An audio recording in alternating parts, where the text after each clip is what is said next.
Bon, bienvenue pour cet après-midi, donc ce démarrage. Après ces nouvelles martiennes, nous allons passer vers les nouvelles du ciel en rayons gamma. Donc on va aller vers des énergies beaucoup plus élevées. Là, on va parler au-delà de ce qui peut se voir avec les yeux. Et on va se focaliser donc sur le ciel en rayons gamma. Donc, comment peut-on faire? Voilà. Donc aujourd'hui, il sera donc question de ça. Qu'est-ce que c'est que les rayons gamma? Comment on peut les détecter? On va voir qu'on peut les détecter soit au sol, soit depuis l'espace avec des satellites. Et faire un petit point après sur qu'avons-nous découvert depuis ces 20 dernières années, 10 dernières années, avec ces télescopes donc en rayons gamma.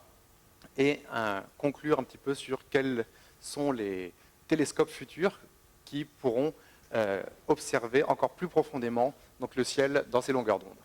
Alors, commençons large, évidemment. Comment fait-on pour voir? Comment voit-on le ciel? Donc la chose, pour nous en tout cas, qui nous permet de s'émerveiller face à la voûte céleste, ce sont évidemment nos yeux. Et l'information qui nous parvient, jusqu'à il n'y a pas très longtemps, la seule façon qu'on avait de sonder le cosmos et d'avoir des informations sur les autres astres, c'était la lumière. Ça veut dire que toute l'astronomie s'est construite sur... Il y a de la lumière à un moment donné qui a été émise par un astre, par une étoile. Elle voyage pendant longtemps, elle arrive et elle impacte notre rétine ou alors notre plaque photographique ou alors plus récemment après les appareils photo CCD. Ça a changé un peu dans les 20 dernières années où maintenant on a pu mesurer d'autres messagers, donc l'astronomie multimessager, les ondes gravitationnelles par exemple, les neutrinos, les particules, etc. Ce n'est pas le sujet de cette conférence, mais voilà, aujourd'hui on a réussi à ouvrir d'autres messagers qui nous permettent de sonder l'univers de différentes manières. Ici, on va parler donc plutôt de la lumière et comment on peut faire donc pour aller voir plus profondément que juste avec nos yeux et voir la voûte céleste. Donc, une des façons, évidemment, c'est d'utiliser des télescopes ou des satellites pour plusieurs choses. Pour voir plus loin, voir des objets moins brillants, mais aussi si on utilise des caméras qui sont autre chose que nos yeux, parce qu'évidemment, quand on regarde dans un télescope comme ici, on ne peut voir qu'avec notre rétine, mais si on met d'autres caméras qui sont sensibles à d'autres lumières, on peut sonder l'univers avec d'autres lumières, justement. Donc, pour vous donner un peu une illustration, ce qui est intéressant, c'est que d'autres lumières nous permettent de sonder d'autres objets et obtenir d'autres informations complémentaires. Ça, c'est par exemple une image que vous reconnaissez. Ici, quand on s'éloigne un petit peu de la ville, on voit ici très bien, hier soir, j'ai pu voir de là où je suis, très bien la Voie lactée. Et c'est cette barre qu'on voit ici. Et tous les petits points qui sont ici, c'est évidemment donc des étoiles, d'autres soleils qui sont plus loin de nous. Et ça, c'est une région du ciel en lumière visible, qui est visible avec nos yeux. Et l'image d'après, ça va être la même portion du ciel en rayons gamma. Donc voilà. Hop. Presque. Voilà. Donc ça, c'est la lumière, donc le ciel en rayons gamma. Et vous voyez qu'on voit un peu la même chose. Donc on voit toujours cette barre ici centrale de la Voie lactée, qu'on voyait très bien ici, mais les choses sont assez différentes. Ici, on voyait plein de petits points, donc il y avait vraiment des milliers d'étoiles qui sont présentes sur cette image. Vous voyez ici qu'il y a beaucoup moins de points qui sont présents, donc c'est des sources de rayons gamma, pas forcément des étoiles, on va en parler après.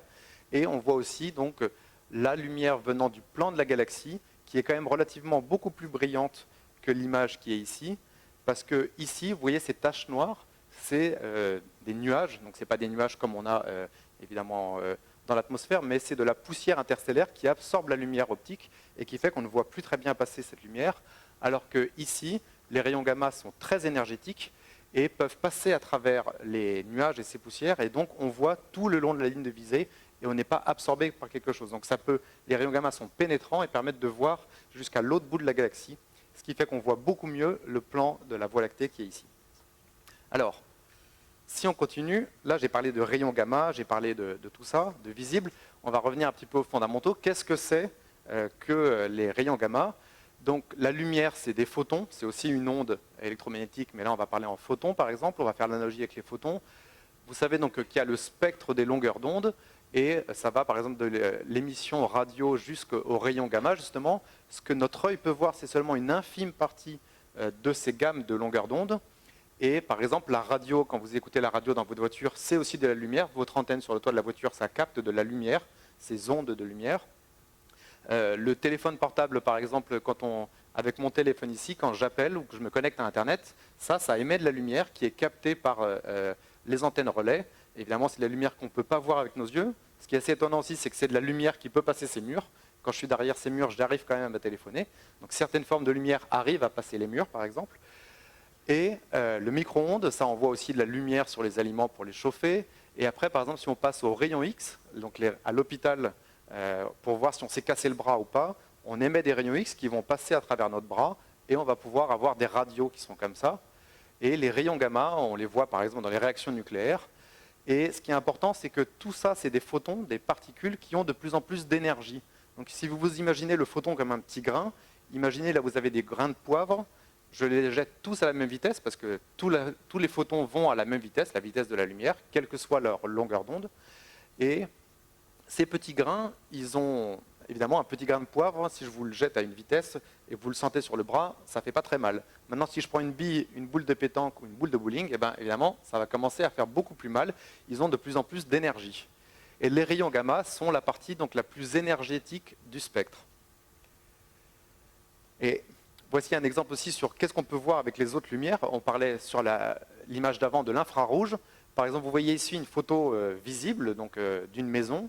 Et si vous avez une caméra qui est sensible aux infrarouges, vous pouvez voir cette même maison et vous n'allez pas du tout voir la même chose. Ce que vous voyez qui est brillant ici, donc ce qui est représenté en rouge ici, c'est les fenêtres, la porte et un petit trou ici dans le toit.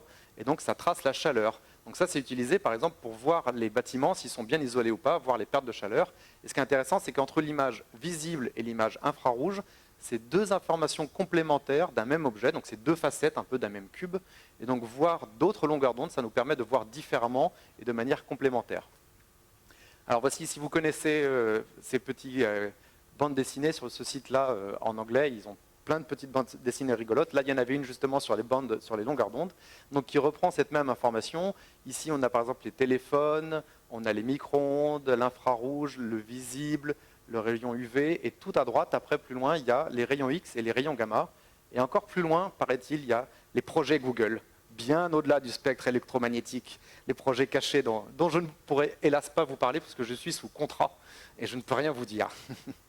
Voilà, donc le spectre électromagnétique, donc, pour résumer évidemment, c'est toutes ces ondes-là, et nous on va s'intéresser donc sur l'autre partie des rayons gamma. Alors les rayons gamma, à quoi ça sert? Qu'est-ce que c'est? Eh bien, premièrement, les rayons gamma sont connus évidemment pour, si vous tapez sur Internet rayons gamma, quelque chose comme ça, la première chose, un des trucs qui tombe, c'est Hulk. Voilà, dans la culture populaire, c'est connu. Bruce Banner, qui a fait son expérience, à un moment, ça a mal marché, il s'est retrouvé coincé, il s'est pris une grosse dose de rayons gamma et voilà, il s'est transformé. Concrètement, n'essayez pas, ça ne marchera pas. Les rayons gamma sont très nocifs pour les organismes, ça détruit les cellules, l'ADN, les choses comme ça, donc à une forte dose de radiation, c'est cancer directement. L'exemple de Tchernobyl, par exemple, les pompiers qui sont arrivés sur place à Tchernobyl ont été irradiés et une bonne partie sont morts directement de par la radioactivité et les rayons qui étaient sur le sol et qui émanaient des bouts de la centrale. Alors, concrètement, ça sert quand même à d'autres choses avant de s'embarquer vers l'astronomie gamma. C'est utilisé par exemple en imagerie médicale. Là, c'est à des petites doses et ce n'est pas du tout létal si c'est bien contrôlé. Ça permet de tracer, par exemple, si on ingère une substance radioactive à très faible dose. Après, avec une caméra gamma, on peut suivre le trajet du fluide qu'on a ingéré pour savoir faire des examens médicaux. Ça sert aussi dans les aéroports ou pour inspecter les camions, par exemple. Comme les rayons X et gamma sont très pénétrants, ils ne sont pas arrêtés par un conteneur métallique ou des choses comme ça. Donc en rayon gamma, par exemple, on peut passer dans une machine avec une caméra un camion entier, avec un cargo, tous les trucs métalliques, etc.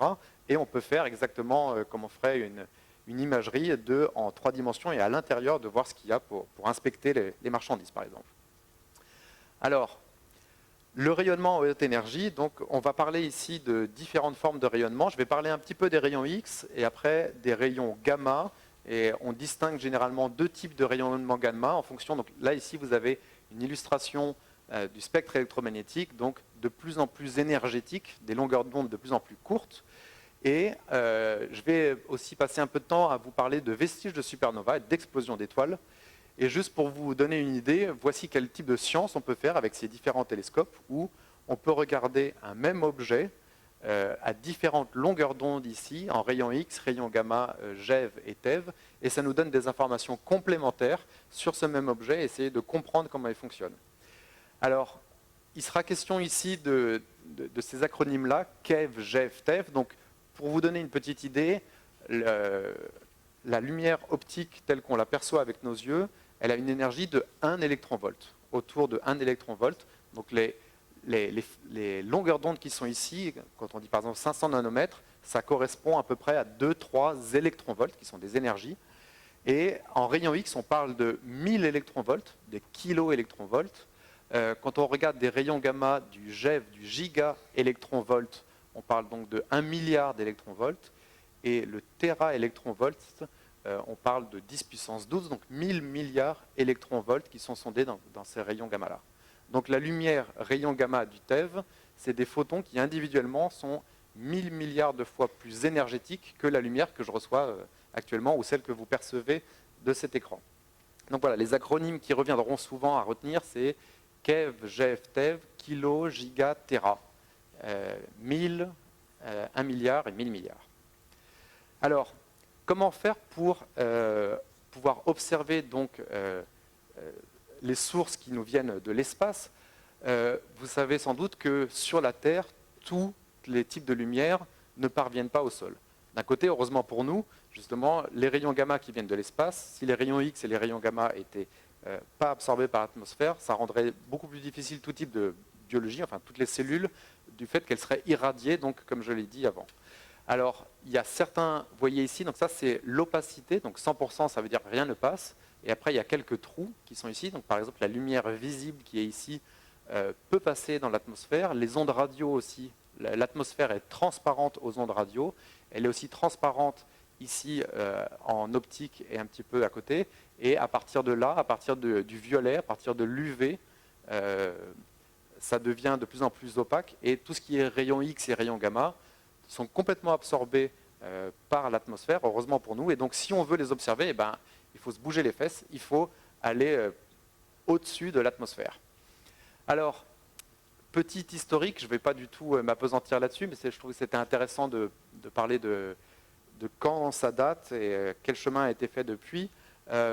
Donc l'astronomie gamma, finalement, ce n'est pas une science si jeune que ça. Il y a d'autres longueurs d'onde qui ont été conquis plus récemment, mais les premiers rayons gamma, tout ça, ça date donc à deuxième moitié du XXe siècle. Les premiers rayons gamma mesurés un peu venant d'une source, alors c'était le Soleil, c'était pas en dehors de notre système solaire, mais ça date de 58. Après, il y a eu cette sonde-là, Explorer 11, qui a été lancée. Alors, j'adore beaucoup les dessins d'époque des années 60, ils sont toujours, ça fait vraiment un peu 2001 Odyssée de l'espace, de cette sonde-là. Le détecteur, je crois, est juste là. Ça, c'était la queue de la fusée. C'était des petites fusées, évidemment, encore à l'époque. Et ce qui est intéressant, c'est qu'il a donc mesuré, pendant sa vie, il a marché quelques mois, 6 ou 7 mois, il a mesuré 20 photons gamma provenant de tout le ciel. C'est quand même pas beaucoup. C'est-à-dire que ça prouvait que il y en avait dans l'espace, il y en avait à ramasser, mais ils étaient quand même vraiment pas nombreux. Par la suite, il y a eu le lancement d'une constellation de satellites qui s'appelle Vela, qui sont ici. Et ce qui est intéressant, c'est que ces satellites-là, ils ont été utilisés par la suite pour l'astronomie gamma, mais ils n'étaient absolument pas conçus pour ça à la base. Cette constellation de satellites-là, elle a été lancée en 67, et après aussi, il y en a d'autres qui ont été lancés, suite aux accords de non-prolifération des essais nucléaires avec la Russie pendant la guerre froide. Et les États-Unis ont lancé des satellites comme ça pour pouvoir, depuis l'espace, surveiller qu'il n'y avait pas d'autres essais nucléaires, et s'il y en avait un, de le savoir, etc. C'était des satellites qui étaient destinés à la surveillance de la Terre, et c'était des satellites en partie de l'armée ou du département de l'énergie, qui n'avaient rien du tout à faire avec l'astronomie. Ce n'était pas du tout le but, mais ces satellites-là, ils regardaient la Terre, mais de temps en temps, ils regardaient un peu sur les côtés aussi. Et à un moment donné, il y a des sursauts, enfin un flash de rayons gamma qui a été enregistré. Les essais nucléaires, normalement, le flash doit être très bref, plus petit qu'une seconde. Et là, ils avaient enregistré ce genre de sursaut en 1967, donc, où ici c'est le nombre de coups, donc la brillance en fonction du temps qui est ici. Et vous voyez qu'il y a eu un flash qui a duré avec un pic central et qui après durait 6 à 10 secondes. Et ça, c'est pas du tout une signature d'une arme nucléaire. Donc pendant un moment, ils ne savaient pas du tout qu'est-ce que c'était là, qu'est-ce que c'était que cet objet. Et pendant 4 ans ou 5 ans, ces données-là sont restées propriété de l'armée. Il y a des gens qui ont commencé à regarder, à savoir ce que c'était, est-ce que c'est vraiment une bombe nucléaire, est-ce que ce n'en est pas une. Comme il y avait une constellation de ces objets, de ces satellites qui étaient en vol, ils ont pu faire de la triangulation et se convaincre que ça venait pas de la Terre, mais que ça venait de derrière, enfin, quelque part de l'espace. Et donc ça c'est intéressant, c'est les premières détections des sursauts gamma, donc, ça a été rendu public seulement en 73 alors que ça avait été détecté en 67, mais il fallait le temps de se convaincre que c'était des données appartenant à l'armée, que ça soit laissé à des astronomes et que ça soit étudié, et surtout c'était quelque chose qui n'était absolument pas attendu. Et donc c'est intéressant que ce satellite qui à la base était pour l'armée et pour la guerre froide, pour la surveillance des Russes, soit finalement a marqué un peu le début de l'astronomie gamma. Alors, je vais parler brièvement donc, des rayons X parce qu'il y a des choses qui sont similaires entre les rayons X et les rayons gamma. Voici donc le satellite de l'Agence spatiale européenne XMM. C'est un satellite donc, qui fonctionne dans la gamme des rayons X qui a été lancé en 1999. Et donc cette année, ça fait 20 ans qu'il a été lancé. Et ce qui est intéressant pour les rayons X, donc, et de la même chose que pour les rayons gamma, c'est que comment on fait pour attraper un rayon qui est si énergétique? D'habitude, pour toutes les autres longueurs d'onde, ce qu'on fait de manière très schématique ici, c'est qu'on a de la lumière qui arrive ici, on met une antenne, un miroir, quelque chose comme ça, ça focalise la lumière au foyer, et au foyer, on met une caméra, quelle qu'elle soit. Donc la caméra radio, infrarouge, optique sont très différentes, mais c'est toujours le même principe. Il y a de la lumière qui arrive, on la fait converger sur une caméra et on fait une photo. Sauf qu'en rayon X et en rayon gamma, la lumière est tellement énergétique. Au début, je vous ai dit que ce qui est bien avec les rayons X, par exemple pour l'inspection, c'est que ça passe à travers tout. Donc le seul problème, c'est que ça passe à travers les camions. Pour les inspecter, ça passe aussi directement à travers les miroirs. Les miroirs n'arrêtent pas du tout la lumière en rayon X qui est comme ici. Donc, comment faire pour pouvoir la focaliser, pour pouvoir faire une photo? On veut faire un grand collecteur et on veut que ça focalise à un endroit donné. On ne peut pas faire ça de manière traditionnelle. Donc en rayon X, il y a quelque chose qui marche encore pour les rayons X, mais qui ne marchera plus pour les rayons gamma, on va le voir après. C'est d'utiliser un miroir en incidence rasante. Donc ce que vous voyez ici, c'est par exemple, et pourquoi c'est ça? Ce qui est symbolisé ici par les points rouges, c'est, imaginons que ce soit des atomes, la longueur d'onde des rayons X est plus petite, et donc elle passe à travers, elle ne les sent même pas. Et c'est pour ça que c'est bien pour l'imagerie médicale. Mais ici, c'est un problème pour un miroir. Ça passe à travers et c'est même pas focalisé. Par contre, si on fait ça en incidence rasante, comme dans le deuxième exemple à droite, si on arrive ici, eh bien, la probabilité qu'il passe à travers est plus petite et donc il arrive à être réfléchi. Et donc, quand on est dans ce mode de fonctionnement-là, on arrive encore à focaliser un peu les rayons X. Donc, c'est ce qui est utilisé sur des miroirs tels que ceux-là, qui équipent XMM ou d'autres. C'est ce genre de miroirs qui sont à droite ici, où vous voyez, donc, c'est des miroirs concentriques, comme ça, où la lumière va rentrer par ici. Donc la lumière rentre par ici, et elle frôle le miroir, et elle va se focaliser ici, sur le genre de caméra qui est montré là. Alors, est-ce que ce serait possible d'avoir une pile? J'ai l'impression qu'il n'y a plus de laser. Je peux continuer à parler si quelqu'un peut apporter une pile. Merci.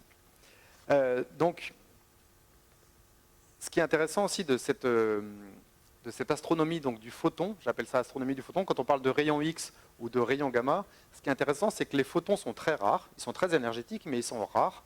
Et donc, quand ils arrivent sur les détecteurs, on peut les compter un par un. Par exemple, pour une source brillante en rayons gamma, dont on va parler après, il y a quelques photons par minute, au mieux quelques photons tous les 10 secondes, des choses comme ça. Alors que ce qui impacte votre rétine en ce moment, c'est des milliards et des milliards de photons qui arrivent sur votre rétine en même temps, et donc le cerveau ne fait pas la différence. C'est un flux continu de lumière qui arrive, et c'est pas du tout, il n'y a pas ce côté granulaire. Donc en rayon gamma, on travaille au niveau granulaire, où on voit les photons individuellement qui arrivent, et donc on peut les compter un par un, et les instruments, les caméras qui sont telles que la caméra qui est ici, peut mesurer pour chaque photon la position X et Y, où est-ce qu'il est tombé sur la caméra, quelle était l'énergie de son photon, quelle est sa couleur un peu de ce photon, et après, par exemple, son temps d'arrivée. Et donc, dans le graphique qui va être à droite, c'est une petite animation qui montre chacun des points bleus qui est là, c'est un photon qui a été enregistré sur cette caméra. Au fur et à mesure, on va voir une source, donc un point brillant, apparaître. Voilà, avec le temps, vous voyez tous ces points, et ces points ont été, grâce au miroir, focalisés sur un même endroit. Et ce que vous voyez ici, c'est ce cube de données donc, qui est en X, ici, Y, donc la position, et là, c'est l'énergie. Parce que pour chacun de ces objets, on a 3 paramètres, ses coordonnées X, ses coordonnées Y et son énergie. Et donc on peut les voir granulairement arriver, ce qui n'est pas le cas, comme je disais, dans d'autres longueurs d'onde. Alors, puisqu'on peut faire ça, vous avez vu dans la vidéo d'avant, c'était un point, mais il y a aussi des vestiges de supernova comme celui-là, qui sont des sources étendues, où il y a de l'information, et on peut visualiser en fait ces données en astronomie de la haute énergie, sont toujours sous forme de cubes, 3 dimensions ou même 4 dimensions, où on a donc encore une fois, quand je dis 3 dimensions, ce n'est pas X, Y, Z, c'est les coordonnées X, les coordonnées Y et par exemple le temps d'arrivée. Et donc là, vous allez voir ce cube tourner et on va voir ces données sous différents angles. Voilà. Donc là, ce qu'il y a dans l'axe Z ici, c'est l'énergie de tous les photons qui sont arrivés à un endroit donné. Et ce qui est intéressant, c'est que là, on ne va pas passer trop de temps là-dessus, mais disons que d'un certain côté de ce cube, on voyait la distribution spatiale, la brillance de cet endroit-là. Donc, par exemple, c'est de la même manière que si vous voyez ici, vous voyez un cercle. Par contre, si je le fais tourner, vous commencez à voir ici un rectangle. Donc, en fait, la troisième dimension vous apporte une autre vue sur l'objet et ça vous apporte des informations complémentaires. Et ici, ce que vous voyez, les raies qui sont comme ça, c'est des signatures de différents éléments qui sont créés dans les supernovas. Le soufre, le silicium, le magnésium, le fer, par exemple, cette petite îlot qui est ici, c'est le fer qui est créé pendant les supernovas, que l'on peut voir en rayon X. Alors, maintenant, si on passe donc au rayon gamma, on garde toujours cette même idée que chacun des photons peut être mesuré individuellement, et on va enregistrer pour chacun ces petits grains de lumière qui sont enregistrés par ce satellite. Donc ici, vous avez une image du satellite Fermi dont on va parler, qui fait une imagerie du ciel donc dans les rayons gamma du GeV. Donc rappelez-vous, dans l'ordre, c'était keV, GeV, TeV. Donc GeV, c'est des rayons gamma un peu mous, et TeV, c'est les rayons gamma très durs, beaucoup plus énergétiques, beaucoup plus costauds. Alors, comment on peut faire pour les arrêter? Je vous ai dit que tout à l'heure, le miroir tout droit, c'est pas possible. L'incidence rasante, comme ça, où on frôle le miroir, ça marche pour les rayons X. Après les rayons X, ça marche plus du tout. Même si on a incidence rasante, le rayon gamma, il va complètement passer à travers. Et le miroir, ça lui fait rien du tout. Donc il faut quelque chose de plus lourd et de plus épais pour espérer obtenir une interaction. Donc l'idée est la suivante. S'il y a un photon qui arrive par ici, il arrive dans ça. Alors ce qui est rigolo, c'est que ça, c'est le télescope. D'habitude, on a plutôt l'habitude de voir un télescope comme je disais, un jeu de miroir, une caméra, quelque chose de rond, etc. Non, là, le télescope, c'est un cube. Ça fait à peu près 1 mètre par 1 mètre par 1 mètre. Et dans lequel il y a des tours de tungstène. Donc c'est des couches de tungstène, une succession de couches de tungstène. Le tungstène, c'est un élément lourd. Et on espère que le photon qui va arriver ici va rentrer en collision avec l'une de ces couches de tungstène, va produire une paire d'électrons-positrons qui vont se déplacer après comme ça dans ces tours-là, et on va pouvoir suivre la trajectoire de ces électrons et de ces positrons comme ça, et après pour essayer de reconstruire à l'envers d'où il est venu. Et le calorimètre qui est en dessous, le calorimètre permet de mesurer la chaleur, l'énergie en fait, qui a été déposée par ça pour essayer de mesurer, donc, comme on disait, x, y, donc les coordonnées de ce photon et l'énergie des photons qui arrivent. Alors, ce que je vais vous montrer après, c'est des cartes du ciel faites par le satellite Fermi. Donc souvent, quand on monte des cartes en astronomie, on les met dans une projection un peu ovale comme ça.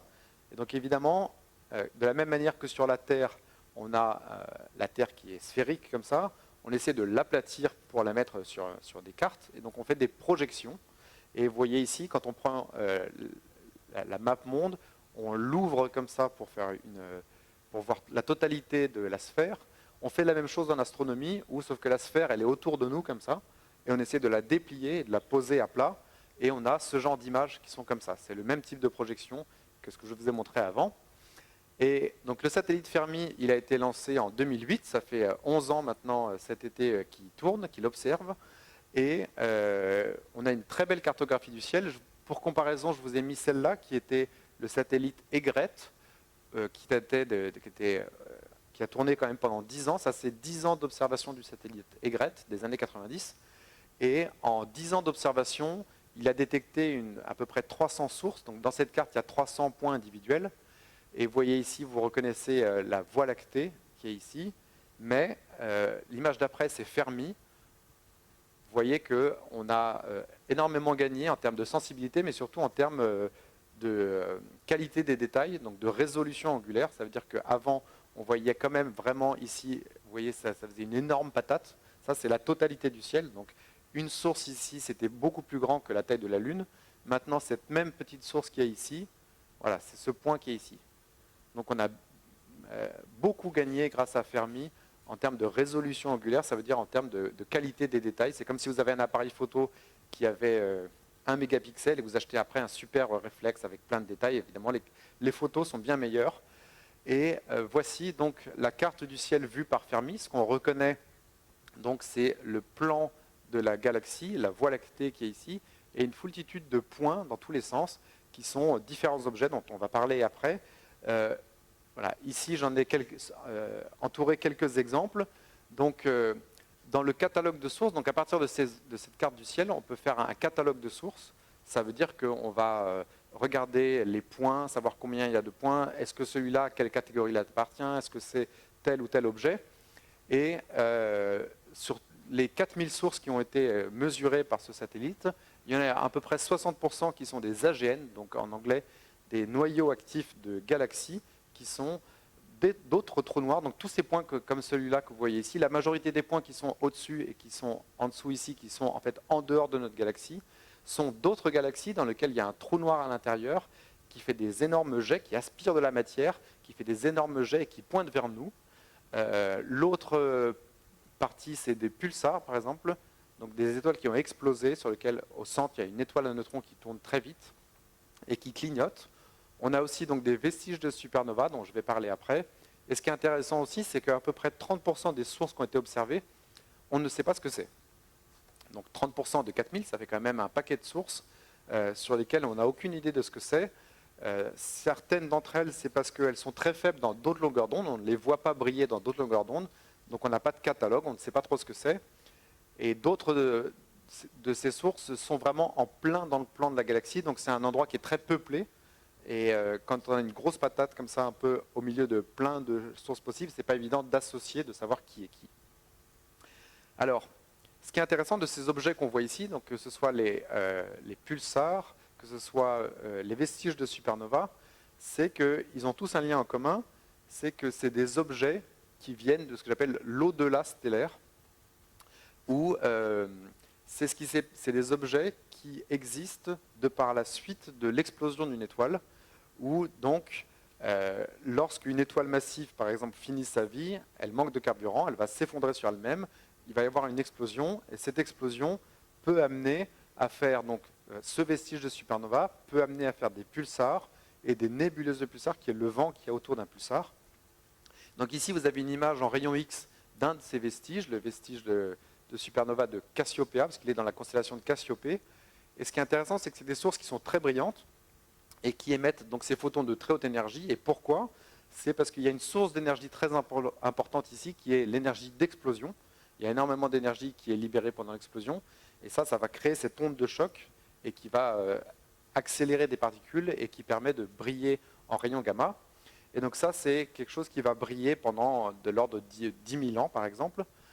Après, on a des nébuleuses de pulsars. Donc, il y a un point ici qui est le pulsar. Il a un vent. Ça, c'est la nébuleuse du crabe. C'est une image qui est assez connue aussi en astronomie de cette nébuleuse. Et la source d'énergie ici, c'est le vent du pulsar central qui pousse cette matière et qui permet de rayonner en rayons X et rayons gamma. Ces nébuleuses de pulsars, on les voit pendant plus de 50 000 ans pour certaines. au centre, donc là, j'ai aussi fait un espèce de zoom, qui est un zoom en taille. Vous voyez que ça, c'est un vestige de supernova. D'ailleurs, ici, ce point blanc, c'est une étoile à neutrons, qui, à notre connaissance, n'a pas de vent. Donc c'est quand même cette étoile à neutrons qui est ici. Donc ça, c'est grand. Ça fait 10 ou 20 années-lumière. Ça fait peut-être une année-lumière. Et ça, ce rond qui est ici, ça fait 10 km.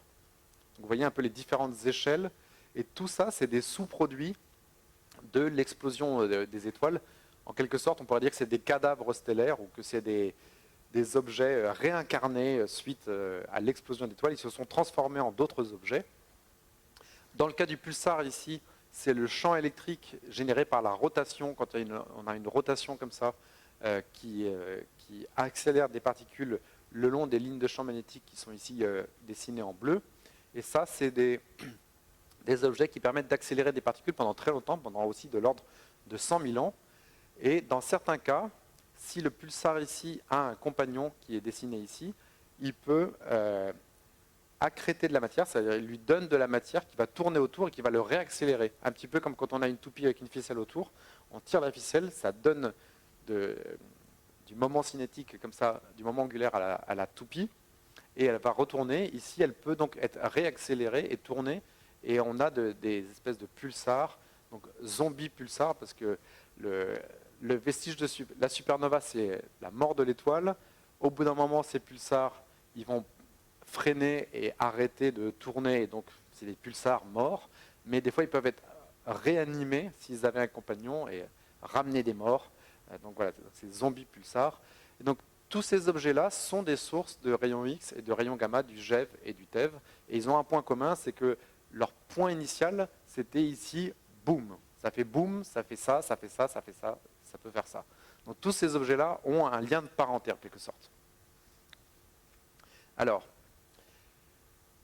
donc ça, c'était pour les techniques de détection en rayons gamma du GeV, donc les différents objets qu'on peut y voir, et en rayons gamma du TeV. Donc ici, vous avez une photo que j'avais prise lorsque j'étais en Namibie. Il y a un des télescopes qui s'appelle S, qui est donc en Namibie. Il y a 4 télescopes, 5 télescopes maintenant. Voici un de ces 4 télescopes. Et là, c'est un montage, un photomontage, où ce que vous voyez ici en couleur, c'est les sources, ce qui a été détecté par le télescope S, qu'on a mis en surimpression dans la bonne position dans le ciel. Et donc le centre galactique est quelque part par là, voilà, le centre galactique est là, avec un des télescopes qui pointe ici sur le centre galactique. Alors, ces télescopes-là ont un fonctionnement très différent des autres. Donc les rayons gamma ici du TeV, on ne peut pas les détecter avec un satellite qu'on enverra dans l'espace, pour la simple raison que pour attraper ce rayon gamma du TeV avec le même type de détecteur qu'on a vu avant, l'autre, je vous ai dit qu'il faisait 1 mètre, c'était un cube de 1 mètre. Si on veut faire la même chose avec le TeV, il faudrait que ça soit gigantesque, plus grand que cette salle, et on ne pourrait pas le lancer dans l'espace. Et ça coûterait beaucoup trop cher. Donc, parce que plus le rayon est énergétique, plus il faut quelque chose de gros pour l'arrêter. Il faut une espèce de blindage, en quelque sorte, ou de la matière, de la longueur, pour réussir à freiner et à arrêter et capturer ce photon. Et donc, l'autre possibilité, c'est, au lieu de se dire qu'on va construire quelque chose de très gros, on regarde autour de nous et on se dit, qu'est-ce qu'il y a autour de nous qui est assez gros, qui est disponible partout, qui n'est pas cher à utiliser, et qui pourrait freiner donc, ces rayons gamma qui arrivent. Ben, la réponse, donc, c'est l'atmosphère, en fait, l'atmosphère de la Terre. Je vous ai dit que les rayons gamma, ils ne peuvent pas pénétrer l'atmosphère, ils n'arrivent pas au sol, et heureusement pour nous. Par contre, ils sont donc arrêtés à un moment donné, et quand ils arrivent, ils font une gerbe de particules. Donc c'est ce qu'on voit ici. Par exemple, vous allez avoir un petit dessin d'un rayon gamma qui arrive ici. Voilà, le rayon gamma est là, et lorsqu'il touche une partie de l'atmosphère, il va faire une gerbe de particules. Ça veut dire qu'il arrive et il se transforme, il n'est plus rayon gamma, il devient électron, muon, enfin une foultitude de petites particules qui, elles, vont faire un effet Cherenkov, qui vont faire de la lumière, et c'est cette lumière qu'on peut capter. Donc, voilà, l'idée c'est, il y a un rayon gamma qui arrive, qui est là. Ce rayon gamma que vous voyez ici arrive, ça crée encore une fois électron-positron, qui lui recrée de la lumière, et ainsi de suite, et ainsi de suite. Et Voilà, donc le rayon qui arrive ici va créer ce petit cône de lumière bleue. Et ce qui est intéressant, c'est que donc, cet effet de Cherenkov, c'est lorsque des particules se propagent dans un milieu, enfin plus vite que la vitesse de la lumière. Donc ça, c'est pas possible de manière générale, plus vite que la vitesse de la lumière dans le vide, mais on peut aller localement plus vite que la vitesse de la lumière dans le milieu. Ça veut dire qu'on ne va pas plus vite que 299 792, mais on va plus vite que la vitesse de la lumière dans l'air, ce n'est pas 299 792, ça c'est dans le vide. Et là, on peut aller localement un peu plus vite, et ça crée un peu une onde de choc autour de nous, et ça crée donc ce cône de lumière bleue. Et d'ailleurs, c'est le cas dans les réacteurs nucléaires, on voit cette lumière bleue un petit peu autour, vraiment au cœur du réacteur nucléaire. Et donc on a ce même genre de lumière bleue qui est ici. Et donc quand je dis lumière bleue, c'est vraiment de la lumière bleue optique visible avec nos yeux. Le problème, c'est que c'est trop faible et trop rapide. Avec nos yeux, on n'arriverait pas à les voir, mais si on met des caméras rapides, c'est ce qu'on arrive à faire. Et donc, si on met un télescope ici au sol, quand il y a ce flash de lumière-là, sur notre caméra, on voit un petit ovale là qui est arrivé. Ce qui est difficile, c'est que ce flash de lumière bleue, ça dure 5-10 nanosecondes. Donc c'est extrêmement rapide, et donc il faut une caméra extrêmement rapide pour faire des images toutes les nanosecondes. Donc vous imaginez, ce n'est pas le genre de caméra classique. Et à partir de ça, à partir de ces petits ovales-là, à partir de ces flashs de lumière qu'on voit, quand on a plusieurs de ces caméras, on met plusieurs caméras au sol, on voit plusieurs flashs, et donc après, on essaie de croiser ces directions-là. Donc on a plusieurs caméras, on essaie de croiser les directions et de se dire, tiens, mes différentes ellipses ici me repointent vers une direction dans le ciel. Et donc je pense que la direction dans le ciel, c'est celle-là. Donc on recroise et on se dit, tiens, ça devait arriver de par là. Et la brillance de ces flashs qui sont ici, c'est aussi proportionnel à l'énergie du photon. Donc là, avec ça, on peut reconstituer comme avant X, Y et énergie pour essayer de avoir une information et caractériser la lumière qui est arrivée. Alors, ce qui est embêtant dans ce processus, c'est qu'évidemment, il n'y a pas que des rayons gamma qui tapent sur l'atmosphère, il y a aussi d'autres choses, et en particulier des particules chargées, qu'on appelle rayons cosmiques, qui viennent et qui tapent aussi l'atmosphère, qui bombardent l'atmosphère. Et donc vous voyez ici par exemple un proton qui arrive et qui fait une cascade de plein d'autres particules. Et ça fait aussi la lumière Cherenkov, parce qu'il y a plusieurs types de particules qui arrivent, et on voit des espèces d'ellipses, mais qui sont beaucoup plus patatoïdes, qui ne ressemblent pas vraiment aux autres, mais c'est assez difficile à distinguer. Et ce qui est embêtant, c'est qu'il y a très peu de photons gamma dans l'univers qui arrivent jusqu'à nous. Par contre, il y a beaucoup de particules chargées qui se promènent et qui viennent bombarder l'atmosphère. Et donc, il y en a à peu près 100 000 fois plus. À chaque fois qu'on voit un gamma, on a vu 100 000 particules chargées qui ont fait des effets de Cherenkov. Donc si on veut faire notre astronomie gamma, il faut faire le tri entre les deux, et d'un facteur 1 pour 10 000 ou 1 pour 100 000. Donc vous imaginez que c'est quand même pas quelque chose qui est facile. C'est pas une idée qui est nouvelle, c'est ça qui est intéressant, c'est que ça a commencé à vraiment marcher fin des années 90, mais ça date des années 60, où les premiers télescopes Cherenkov, comme celui-là, où il y avait ces différentes antennes qui sont ici, on dirait que c'est une espèce de grande poubelle, là, grande poubelle métallique dans laquelle il y a des miroirs qui sont ici. Donc rappelez-vous, là, on peut utiliser des miroirs parce que ce qu'on regarde, ce n'est pas le rayon gamma, mais c'est la lumière Cherenkov produite par le rayon gamma. Et ici, donc, il y a cette petite caméra. Et le problème qu'ils avaient ici, c'est qu'ils avaient des caméras rapides, mais il n'y avait qu'un pixel.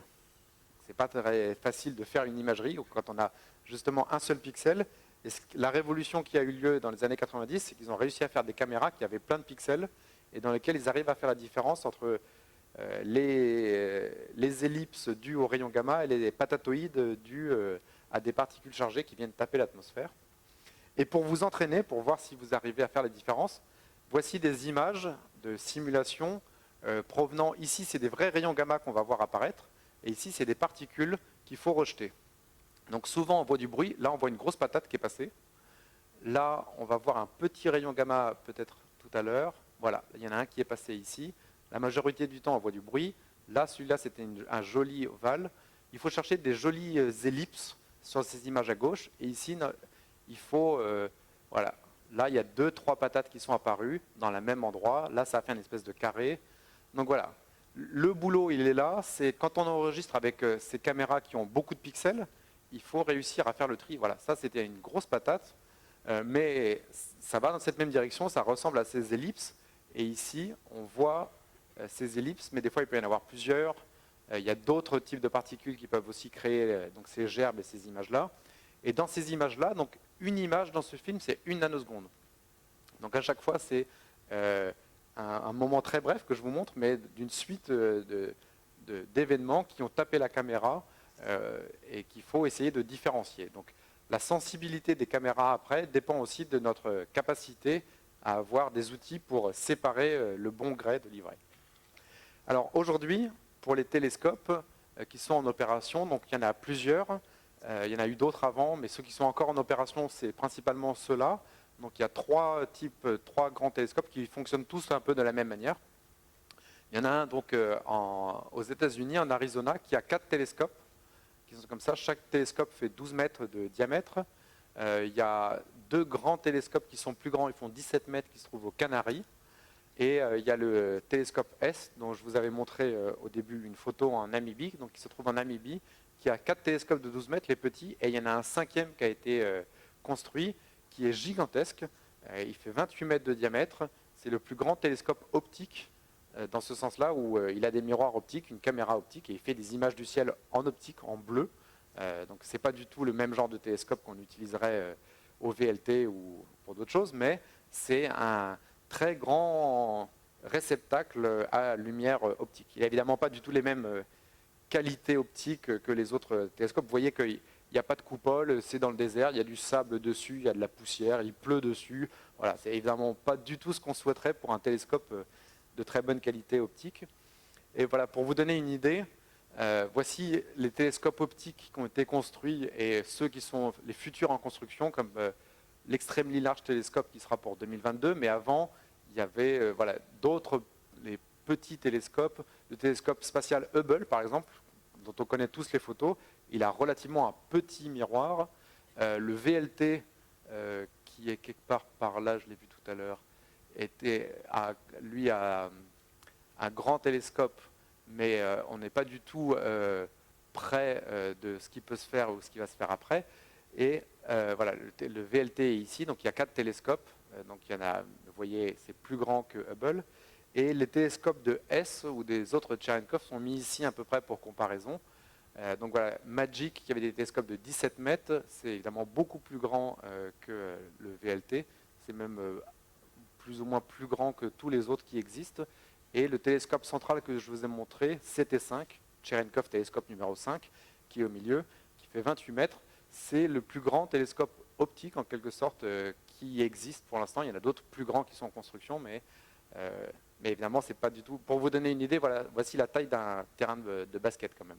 Donc le miroir, s'il était mis à peu près ici, on essaie sur un terrain de basket, voilà, le miroir, il ferait de là-bas jusqu'à ici, il ferait presque toute cette salle ici pour un énorme télescope avec tous ces miroirs. Alors, rapidement, il y a quelque chose qui est rigolo, il y a aussi un autre type de télescope qui n'utilise pas la méthode Cherenkov, qui regarde aussi les rayons gamma du téraélectronvolt, du TeV, mais avec un principe différent. C'est du water Cherenkov, donc il s'appelle Hawk, et il consiste en ça, en des centaines de cuves. Donc une cuve, ça fait ça, vous voyez quelqu'un à côté pour la taille, et c'est rempli d'eau. En fait, c'est des grandes cuves de flotte, assez pures, c'est pas n'importe quelle eau, mais dans lequel il y a des caméras qui sont dedans, et au lieu d'avoir une conversion gamma Cherenkov qui se fait grâce à l'atmosphère, ça se fait grâce à l'eau. Et donc, ces télescopes-là, ils sont installés quand même à haute altitude, parce que si le rayon gamma est déjà absorbé, c'est déjà transformé, il n'y en a plus, c'est trop tard. Donc il faut le mettre assez haut avant que toute la conversion se soit faite. Donc là, je crois que c'est à 3000 mètres d'altitude peut-être. Et le rayon gamma arrive et on voit après la gerbe de particules. Donc là, par exemple, je crois que... Non, là, il s'est en fait déjà converti, mais ce qu'on voit, c'est la gerbe de sous-particules qui peut arriver, et ce n'est pas la lumière Cherenkov en elle-même. Et ce qui est intéressant, c'est que ça permet de voir des fois à plus haute énergie Donc là, on a Fermi, par exemple. Donc, ce type graphique, je ne vais pas trop l'expliquer, mais c'est la sensibilité. Donc, plus c'est bas, mieux c'est en fonction de l'énergie. Et donc là, par exemple, vous avez Fermi. Ici, vous avez S en jaune. Et vous voyez qu'on peut aller à plus haute énergie. Ici, c'est des centaines de téraélectronvolts. Donc, c'est bien pour la haute énergie. Et ce qui est très intéressant, hormis la sensibilité ici, c'est que ça observe tout. Vous voyez que là, ici, on ne pointe pas. Ce n'est pas un télescope qu'on pointe à droite ou à gauche. C'est des gros bacs de flotte. Et ils sont toujours là. Ils regardent tout le ciel. Ils ont un grand champ de vue. Et surtout, ils observent 24 heures sur 24. Presque, ils ne sont pas du tout embêtés par la Lune, ni par le Soleil, ni par quoi que ce soit. Alors qu'évidemment, le gros télescope optique que je vous ai montré tout à l'heure, la journée, on le ferme. Et après, quand il y a la Lune, on ne peut pas observer pour ne pas cramer la caméra, etc. Là, on peut observer beaucoup plus longtemps. Alors, à quoi ça ressemble donc le ciel si on avait des yeux gamma du téraélectronvolt? On pourrait voir donc cette image-là, ce montage que je vous avais montré tout à l'heure. On voit aussi le plan de la Voie lactée. On voit aussi différents. Donc là, il y a tous les noms, tous les petits noms téléphoniques de ces sources-là. Et j'en ai entouré quelques-uns, par exemple en rouge et en bleu. Ici, vous avez un exemple d'une source très brillante qui est une nébuleuse de pulsars, en anglais une pulsar wind nebula, qui est ici, où c'est comme la nébuleuse du crabe. Il y a un pulsar qui a un vent. Ce vent, c'est des électrons et des positrons qui rayonnent avec le champ magnétique autour d'eux et qui font du rayonnement, par exemple en rayon X, ou aussi par un autre processus en rayon gamma. Et vous voyez ici une espèce de coquille qu'on voit un petit peu ici, une espèce de cercle qui est comme ça. C'est un vestige de supernova. Et ce vestige de supernova, suite à l'explosion de l'étoile, il y a cette grande boule de gaz qui continue à se propager et qui aussi va, sur son chemin, accélérer des particules jusqu'à des très hautes énergies et permettre ce type d'émission en rayon gamma. Alors, ça c'est donc un atlas qui a été fait, qui est construit récemment. Donc, il faut se rappeler que ça a commencé dans les années 67, mais les premières vraiment détections, ça arrive fin des années 90. Et sur cet atlas, aujourd'hui, je crois qu'on est autour de 200 sources. Vous avez ici une carte du ciel, de tout le ciel, et chacun de ces points, c'est différents objets. Donc, par exemple, tout ce qui est rouge, c'est des noyaux actifs de galaxies, comme j'avais dit tout à l'heure. Donc, d'autres galaxies dans lesquelles il y a un trou noir dedans, qui mangent la matière, et il y a des jets, et quand ces jets pointent vers nous, on les voit très brillamment et jusqu'à des distances très lointaines. Et dans le plan de la galaxie, vous voyez beaucoup de points verts. Alors voilà, les points verts, c'est des supernova remnants, des vestiges de supernova, tous ces points verts. Et les autres, l'autre grande catégorie, c'est les nébuleuses de pulsars dont on a parlé, les points violets. Donc on commence à avoir une astronomie. Dans les années 90, il y avait une source ou deux sources. Maintenant, on arrive à 200 sources. Donc on commence à avoir une astronomie un peu plus mûre et qui, grâce à des nouveaux instruments, ont permis de voir plus loin et de voir différents types d'objets.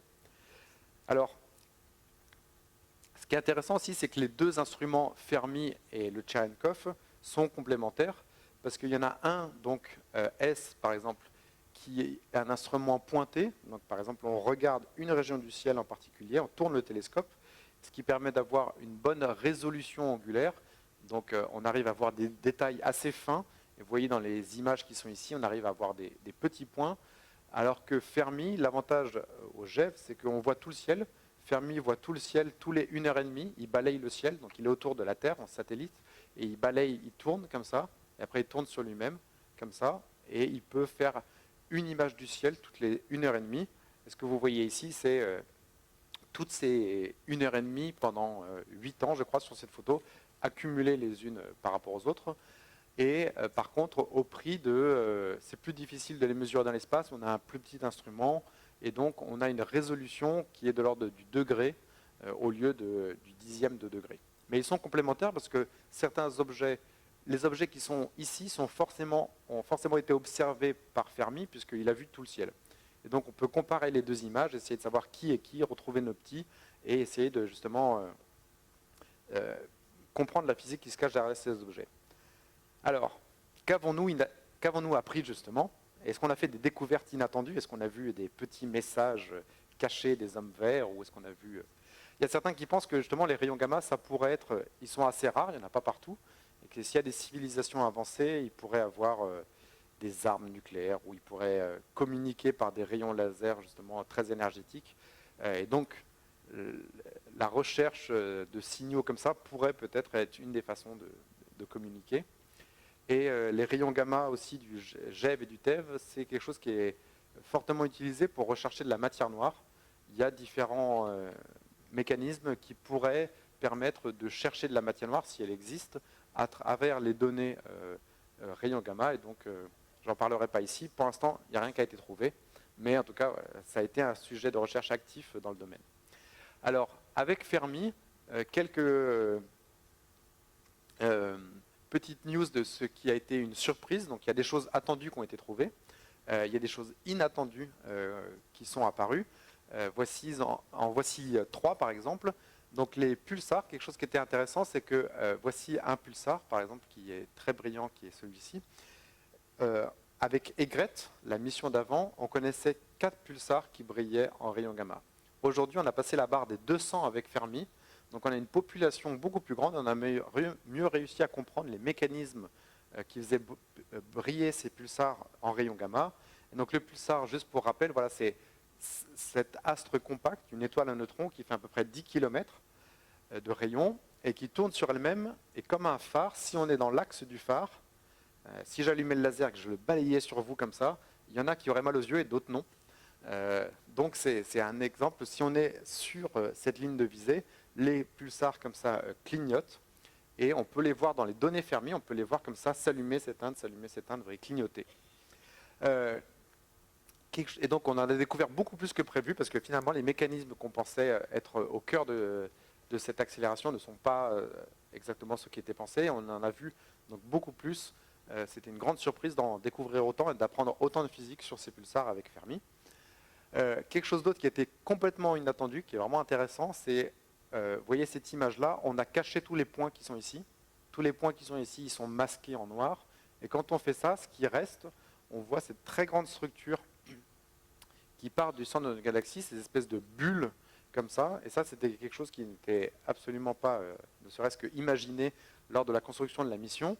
Et c'est des grandes bulles de particules énergétiques qui, a priori, viendraient du centre de notre galaxie, peut-être liées à notre trou noir central, Sagittarius A étoile, qui est au centre de notre galaxie, et qui, dans un passé, dans des épisodes passés, aurait eu des phénomènes d'accrétion, comme on le voit sur les autres, et qui auraient émis ces espèces de bulles de gaz après avoir accrété de la matière. Aujourd'hui, Sagittarius A étoile est au repos, en quelque sorte, mais dans les épisodes passés, on peut voir peut-être ces éruptions du trou noir central. Et donc ça, c'est, vous voyez que vraiment, cette cartographie, encore, c'est tout le ciel. Alors ça fait peut-être 40 degrés ici, 90 degrés, donc c'est quelque chose sur le ciel qui est comme ça gigantesque, et qu'on voit un petit peu, mais de manière différente dans d'autres longueurs d'onde, mais en tout cas, ce n'était pas attendu de les voir en rayons gamma. Quelque chose d'autre qui est très intéressant, qui là, pour le coup, était absolument pas attendu, qui n'est visible quasiment que en rayons gamma du GeV, on ne le voit pas trop dans d'autres longueurs d'onde, c'est que donc, la nébuleuse du crabe qui est ici, et que vous voyez ici, est une source très brillante, dans beaucoup de longueurs d'onde, en rayons X, en rayons gamma du GeV et du TeV, et donc elle est très souvent utilisée comme chandelle standard, comme source de calibration. Ça veut dire que si vous connaissez quelque chose qui brille toujours de la même manière, quand vous avez un nouvel appareil photo, un nouveau télescope, un nouveau quoi que ce soit, vous vous servez de ça, et vous vous servez de ça pour calibrer, parce que c'est toujours la même valeur, c'est pratique, et ça sert d'étalon. Et tout d'un coup, l'étalon qui était utilisé, c'est comme le mètre étalon sur lequel on a basé le système métrique, si tout d'un coup il se met à changer d'un facteur 30, 50, c'est embêtant. Et c'est ce qui s'est passé ici, vous avez une courbe de lumière ici de la brillance du crabe, et on a vu des épisodes comme ça d'activité où la nébuleuse du crabe, alors on ne sait pas trop d'où ça vient, parce que comme la résolution c'est une grosse patate, c'est difficile de dire si ça vient du bord, si ça vient de là, si ça vient du point au milieu, si ça vient du cercle, on ne sait pas encore trop d'où ça vient. Probablement ça doit venir des parties quand même très internes, mais il y a des flares qui ont été observés comme ça, où le flux a varié d'un facteur au maximum, je crois, 30 ou 40, où tout d'un coup il est devenu 40 fois plus brillant et ça dure de l'ordre d'une semaine. Et depuis maintenant, avec Fermi, en 10 ans, ils en ont vu 8, 7, quelque chose comme ça. C'est à peu près un par an, un peu moins de un par an. et on ne sait pas encore exactement à quoi c'est dû. Un des mécanismes évoqués, c'est peut-être, ça serait de la reconnexion magnétique, un peu les mêmes phénomènes qu'il y a aussi sur la couronne solaire, où il y a des espèces de grandes arches comme ça, et de temps en temps il y a des flares comme ça qui sont dus, qui impliquent en tout cas de la reconnexion magnétique. Il pourrait y avoir peut-être quelque chose de similaire qui se passerait au crabe, mais c'est quand même rigolo que le maître étalon qui était utilisé depuis un bon moment en astronomie, rayons X et rayons gamma, est en fait pas stable du tout dans cette bande de longueur d'onde là. C'est pas vrai vraiment sur le reste, mais ça a été une grande surprise. Alors pour les rayons gamma du téraélectronvolt, du TeV, un des trucs intéressants qui a été fait, c'est de faire beaucoup de pointés les uns à la suite des autres pour faire un grand relevé du cœur de notre galaxie. Donc sur le plan galactique que vous voyez ici, il y a plus de 10 ans d'observation, et ça c'est donc 0, c'est le plan galactique que vous voyez ici, et ces 4 panneaux montrent le plan galactique observé par S. Donc on voit qu'il n'y a plus la barre centrale, elle est beaucoup moins visible qu'avant, vue par Fermi. C'est parce que les rayons cosmiques qui se promènent dans la galaxie arrivent à faire des rayons gamma du gigaélectronvolt, donc vus par Fermi, mais ne sont pas assez énergétiques, ils s'essoufflent assez rapidement et ne peuvent pas vivre assez longtemps pour être continuellement là et continuellement faire un flux important pour les rayons gamma du téraélectronvolt. Ce qu'on voit, c'est par exemple ce genre d'objet, des coquilles comme celle-là, et donc ça, c'est les vestiges de supernova que j'avais évoqués avant. Et là, on voit par exemple ces nébuleuses de pulsars comme celle du crabe, mais plus étendues. Et quelque chose d'inattendu aussi avec S qui est assez intéressant, c'est on essaie de faire des cartographies et on veut savoir quelle est la source. Donc les rayons gamma du téraélectronvolt, c'est la lumière la plus énergétique qu'on connaisse. Qu'est-ce qui, autour de nous, peut produire de la lumière extrêmement énergétique comme ça? Quelle est cette source? Est-ce que c'est des pulsars? Est-ce que c'est des supernovas? Qui est capable dans l'univers d'accélérer de la lumière, accélérer des particules et émettre de la lumière jusqu'à des très très hautes énergies? Et bien, en se posant cette question avec S, en regardant les différentes sources et en regardant leur spectre, donc on essaie de voir qui c'est qui va jusqu'aux plus hautes énergies, et ben, la réponse a été cet objet-là. Donc c'est dans la région de Sagittarius à étoile. Ça, c'est un zoom en rayon X ici sur notre région du trou noir central. Il est indiqué ici avec une flèche. Ça, c'est une beaucoup plus grande région. Et donc, pour l'instant, c'est difficile de savoir exactement à quoi c'est lié, parce que vous voyez qu'ici, il y a le trou noir central qui est indiqué là par la flèche. Et après, il y a d'autres objets, des binaires. Ici, je crois qu'il y a un vestige de supernova qui est un petit peu par ici. Il y a une nébuleuse de pulsars qui est un tout petit peu en haut. Donc, qui est le coupable? Qui permet d'accélérer et d'émettre la lumière jusqu'à très très haute énergie? Ce n'est pas encore très clair. Mais en tout cas, dans notre galaxie, la source de rayonnement la plus énergétique possible se trouve quelque part dans ce coin. Alors, comme j'ai parlé de supernova, là, je voulais passer un petit peu de temps pour juste vous montrer quelque chose sur les supernovas. Les supernovas et les vestiges de supernovas, ce qui est intéressant, c'est qu'elles ont eu un rôle dans l'histoire. Elles ont été vues historiquement par de nombreux astronomes. Et comme c'était une nouvelle étoile qui apparaissait dans le ciel, ils notaient ça dans leur carnet. Comme par exemple Ali Ibn Ridwan en Égypte, qui en avril de l'an 1006 a vu une nouvelle étoile apparaître. Ce n'était pas une nouvelle étoile, c'est une supernova. Et il disait le ciel brillait grâce à sa lumière, et sa lumière était supérieure à celle d'un quartier de lune. Et SN 1006, donc supernova de l'an 1006, SN 1006, on pense, est dans les 2-3 000 dernières années, au moins les écrits qu'on a eus, avant on ne sait pas, était la supernova vue sur Terre une des plus brillantes, et elle projetait des ombres sur la Terre. On pouvait voir comme si c'était un quart de lune éclairé par une étoile qui avait explosé à 6000 années-lumière de nous.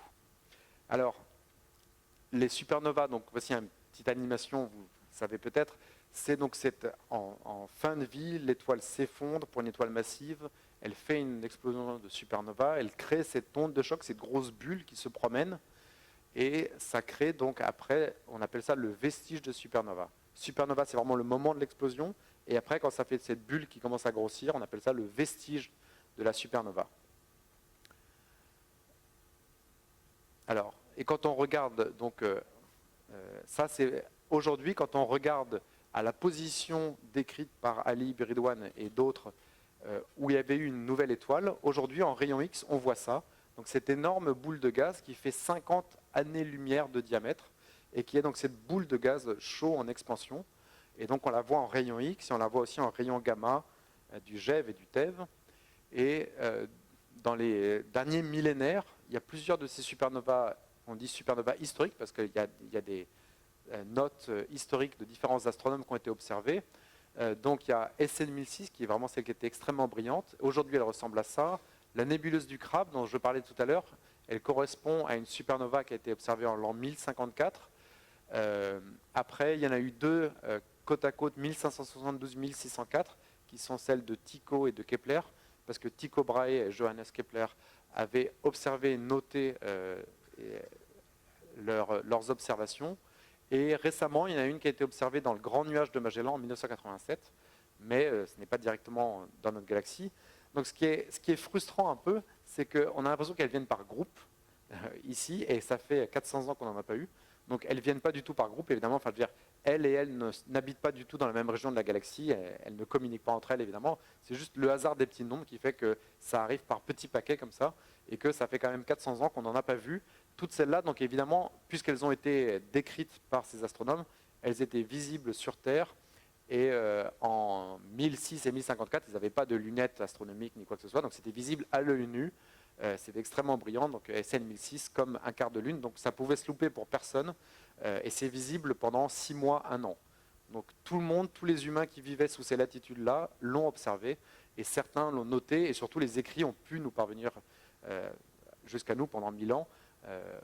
De l'histoire de l'humanité, ça c'est sûrement toujours arrivé, sauf qu'évidemment, c'est que plus récemment qu'il y a pu avoir des écrits, comme par exemple ces textes chinois ici, qui peuvent relater le passage en jaune pour ceux qui peuvent lire. Moi, je sais, ça se trouve, c'est pas du tout ça qui est écrit, mais s'il y en a qui arrivent à lire ça, ils pourront me dire. Ce qui est intéressant donc aussi, c'est son impact historique. Donc, qu'elles ont joué, les supernovas ont joué un rôle pour casser un peu le dogme du ciel immuable, cette idée de la sphère de cristal ou le monde sous-lunaire derrière la Lune, etc. Et là, on avait des points qui apparaissaient, disparaissaient et qui n'étaient pas des comètes. Et donc Kepler, dans son livre De Stella Nova, ici avait dessiné justement cette nouvelle étoile qui était apparue ici.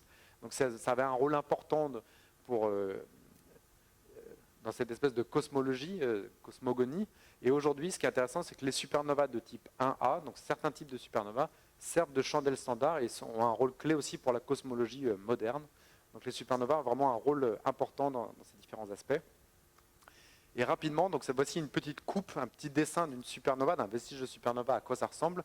L'idée, c'est qu'à un moment donné, donc, il y a eu cette explosion, ça grandit, ça fait une espèce de grande boule comme ça, et on a donc cette onde de choc qui se propage à très grande vitesse, à 5000, initialement 10 000 km par seconde, puis après 5000 km par seconde, et on a des particules qui vont rentrer, qui vont faire un peu un ping-pong, qui vont surfer un peu la vague en quelque sorte, et qui vont être accélérées jusqu'à des très hautes énergies. Et c'est grâce à cette onde de choc et à ce surf un peu sur la vague que des particules vont jusqu'à des très hautes énergies et après rayonnent des photons de la lumière en rayon gamma et en rayon X. Et c'est pour ça que dans les vestiges de supernova, on voit des rayons gamma, c'est par ce processus-là. Alors, voici un peu une vue des vestiges de supernova. Qu'est-ce qu'on a appris pour les vestiges de supernova en particulier avec les rayons gamma, avec Fermi et avec S par exemple. Ici vous avez la carte du ciel et voici certains des supernovas qui ont été détectés par Fermi. Voici ici leur carte avec des fois en vert l'image à d'autres longueurs d'onde, des choses comme ça. Ce qui est intéressant, ce que vous voyez, c'est que les images sont très moches. Voilà. Que ce n'est pas du tout comme les images que je vous ai montrées avant, en rayon X ou en optique. Ça, c'est lié à ce que je vous disais tout à l'heure, que la résolution angulaire, la finesse des détails n'est pas du tout la même. Donc des fois, ça rend le jeu un peu difficile quand on a une espèce de tâche comme ça, et de se dire, le vert, c'est censé être la radio peut-être, et l'image qui est là, c'est autre chose. Bon, est-ce que ça ressemble, est-ce que ça ne ressemble pas? C'est pas toujours évident. Donc Fermi a mis un bond important comparé à Egret, mais on n'en est pas évidemment du tout. On est très loin d'une qualité optique ou rayon X. Mais ce qui est intéressant ici, c'est que ces différents objets sont à des étapes d'évolution différentes. Par exemple, celle qui a été vue par Tycho Brahe, elle a donc 400 ans, donc c'est un objet relativement jeune, alors que les objets tels que Cygnus Loop ou alors Vela Junior qui s'appelle ici, ou les autres, ces quatre-là ont plutôt de l'ordre de 2, 3, 5, 10 000 ans. Donc on voit des objets à différentes étapes de leur vie, et on voit qu'ils émettent toujours des rayons gamma avec des conditions différentes, mais on peut essayer d'étudier l'évolution et comment ils grandissent, comment ces vestiges de supernova grandissent.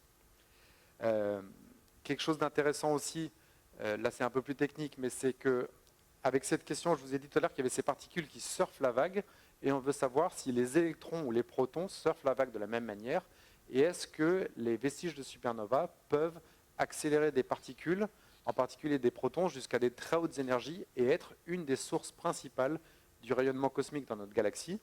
Et en rayon gamma, il y a une signature spectrale bien spécifique, il y a un peu cette cassure ici dans le spectre.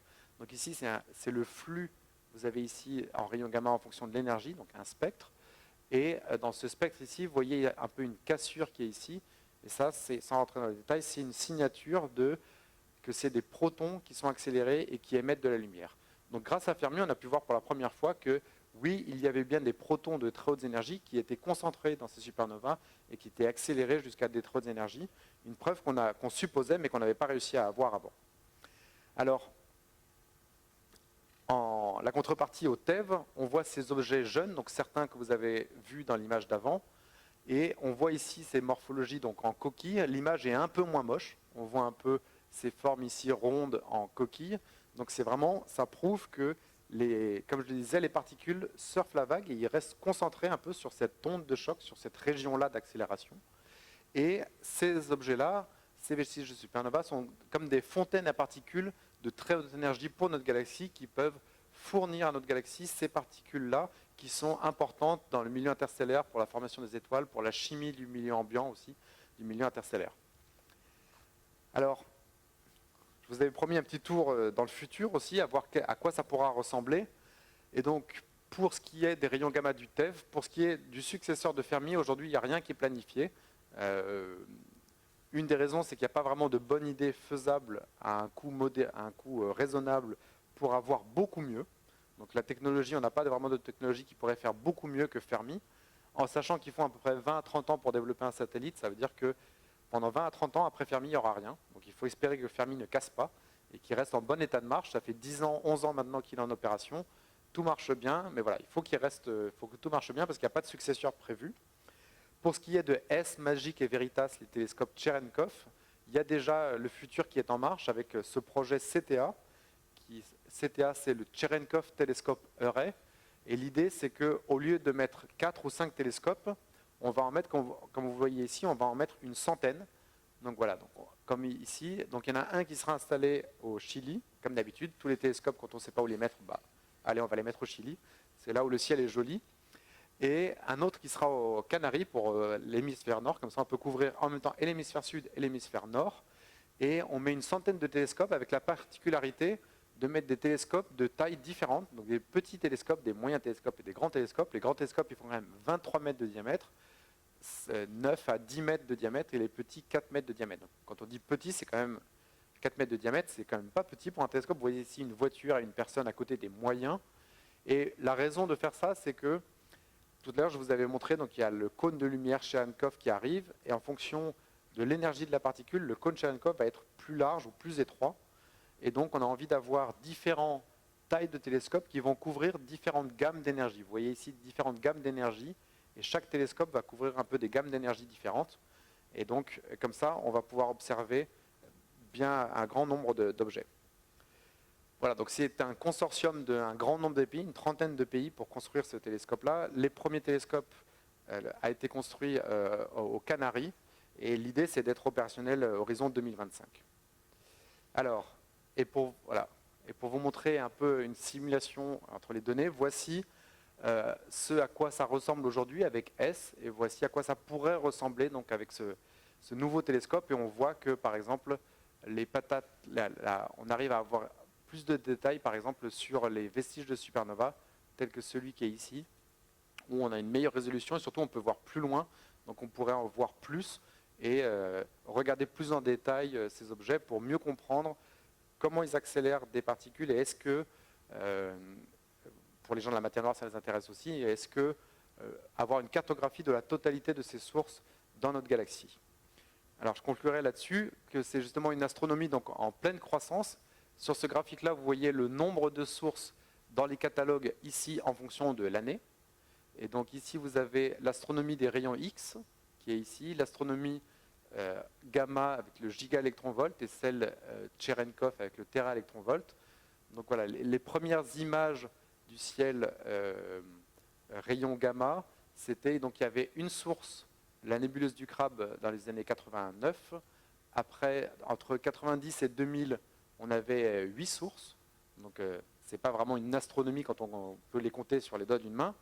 Aujourd'hui, on a passé la barre des 100, on en a autour de 200.